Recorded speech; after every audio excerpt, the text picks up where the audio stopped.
The word jihad is mentioned in the Quran about 41 times. The words mercy, peace, and compassion are mentioned about 355 times. Yes, come in. Come on in, Riaz. Sit down, please. Contrary to popular belief in most Western cultures, Islam is a religion that preaches peace and tolerance. Yes, Patricia.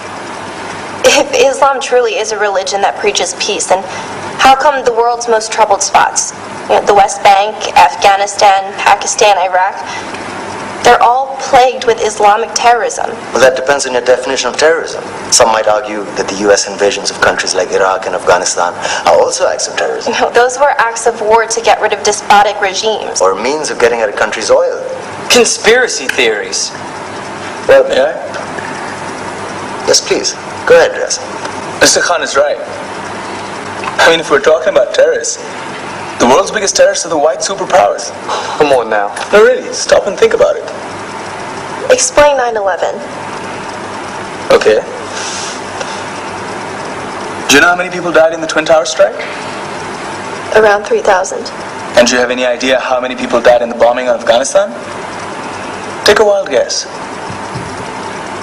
More than 15,000 people died. And that's just conservative figures. About 50,000 tons of explosives were dropped on innocent civilians.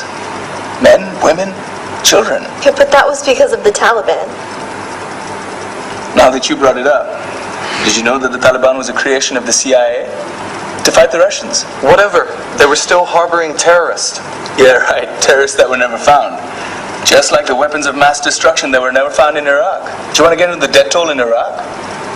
500,000 civilians and counting. And what do Britain and America say when they don't find these weapons? It's simple. They just say sorry. And still refuse to relinquish control of these countries. What are you trying to say? What I'm trying to say is that just because you're American, wear a fancy suit, and call yourself the president, doesn't make you any less of a terrorist. I'm saying that if you don't stop meddling in other people's countries, you will face a backlash. If Muslims like you feel that way, then why don't you get out of our country? We will. As soon as you promise to leave ours.